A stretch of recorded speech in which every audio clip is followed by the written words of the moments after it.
20 जुलाई को संसद कूच के बाद ऐसा लग रहा था जैसे जंतर मंतर की आवाज को दबा दिया गया हो। ये आंसू गैस के गोले बराबर छोड़े जा रहे हैं और स्टूडेंट को भगाने के लिए ये हमारा चारों तरफ अफरा तफरी, पुलिस कार्रवाई और प्रदर्शनकारियों को हटाने की तस्वीरें थी।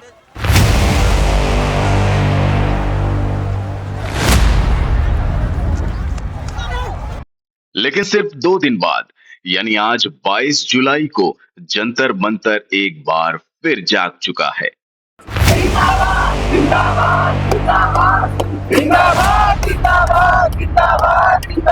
एक बार फिर हजारों की संख्या में छात्र, युवा, महिलाएं और देश के अलग अलग हिस्सों से आए लोग यहां इकट्ठा हुए हैं।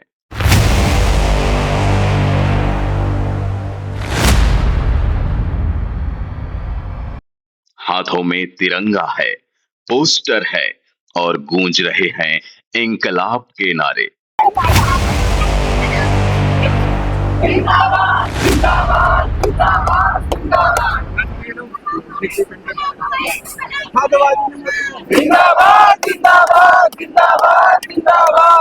प्रदर्शनकारी फिर से शिक्षा मंत्री धर्मेंद्र प्रधान के इस्तीफे की मांग कर रहे हैं और शिक्षा व्यवस्था में सुधार की बात उठा रहे हैं।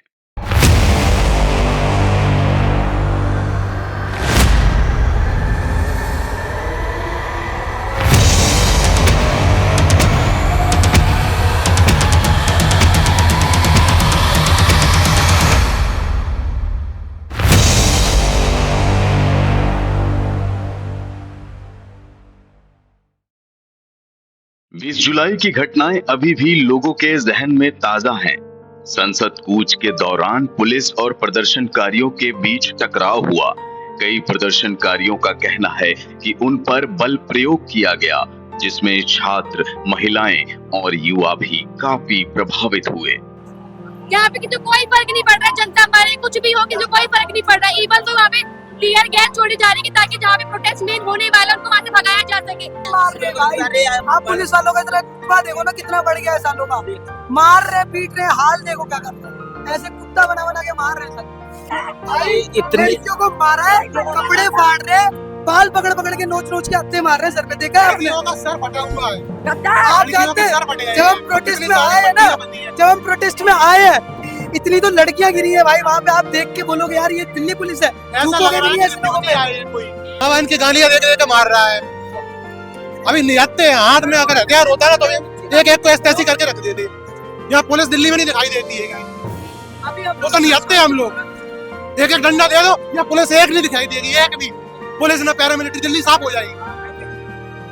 क्या लगा रखा है ये कोई संविधान लागू करने का है? कहाँ है पुलिस, कहाँ है संविधान? ये भाई डंडा लग गया तो कोई नहीं बना रहा। 10 और खा लेंगे। याद रखना भाई, नियत्ते थे, मार लिया, कोई बात नहीं, गलती हमारी नहीं थी। आपने मारा है, बहुत बड़ी गलती है।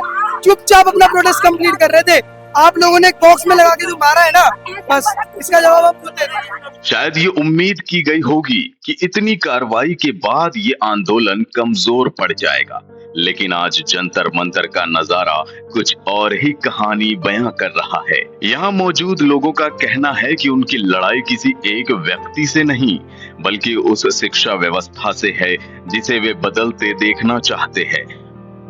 उनका कहना है कि ये आंदोलन उनके भविष्य, आने वाली पीढ़ियों और देश की शिक्षा व्यवस्था से जुड़ा हुआ है।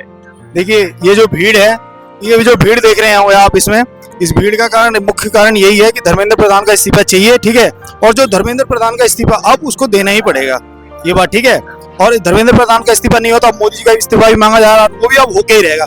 क्योंकि अब जो शांतिपूर्ण प्रदर्शन जो हो रहा था उसको ये सरकार जो है वो खुद उग्र बनाना चाह रही है। सरकार खुद लोकतंत्र में विश्वास नहीं रख रही है। जैसे सोनम वांगचुक जी को उठा लिया गया, क्या ये लोकतंत्र है? अब एक बात बताइए, सरकार खुद लोकतंत्र में विश्वास नहीं रख रही, अगर जनता लोकतंत्र में विश्वास न रखे तो क्या होगा?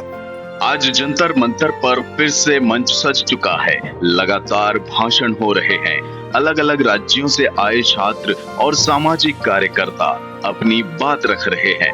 प्रदर्शनकारियों का कहना है कि जब तक उनकी मांगों पर गंभीरता से विचार नहीं किया जाएगा, तब तक उनका आंदोलन जारी रहेगा।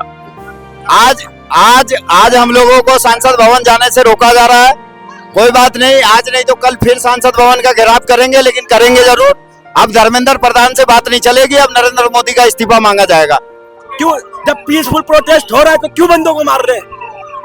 बताओ। वेंटिलेटर पे है आज में वोट, लोकतंत्र आज वेंटिलेटर पे है। ये जो तानाशाह सरकार जो युवाओं के साथ कर रही है, ये सरासर गलत है और आने वाले इलेक्शन में इस सरकार के खिलाफ युवा जवाब देगा इसका। आज यहाँ मौजूद लोगों के चेहरों पर थकान जरूर दिखाई देती है, लेकिन हौसला बिल्कुल कम नहीं हुआ है। कई लोग दूर दूर से यहाँ पहुंचे हैं। कोई अपने भविष्य की बात कर रहा है, कोई शिक्षा व्यवस्था को बेहतर बनाने की मांग कर रहा है, तो कोई युवाओं की आवाज उठाने की बात कह रहा है। जंतर मंतर एक बार फिर लोगों की आवाज का केंद्र बन चुका है। 20 जुलाई की कार्रवाई के बाद भी ये भीड़ बताने की कोशिश कर रही है कि आंदोलन खत्म नहीं हुआ है, बल्कि फिर से संगठित होकर आगे बढ़ रहा है। अब सबसे बड़ा सवाल यही है, क्या सरकार प्रदर्शनकारियों की मांगों पर कोई फैसला लेगी? क्या शिक्षा व्यवस्था से जुड़े मुद्दों पर कोई बड़ा कदम उठाया जाएगा, या फिर जंतर मंतर पर यह आंदोलन आने वाले दिनों में और बड़ा रूप लेगा? फिलहाल एक बात साफ दिखाई दे रही है, 22 जुलाई को जंतर मंतर फिर से आबाद है, नारे फिर से गूंज रहे हैं, लोग फिर से अपनी बात कह रहे हैं और प्रदर्शनकारियों का कहना है कि उनकी आवाज तब तक नहीं रुकेगी जब तक उनकी मांगों पर कोई ठोस कार्रवाई नहीं होती। आप इस पूरे घटनाक्रम की तस्वीरें अपनी स्क्रीन पर देख रहे हैं। इस आंदोलन से जुड़ी हर बड़ी अपडेट के लिए जुड़े रहिए हमारे साथ और देखते रहिए द बैठक। धन्यवाद।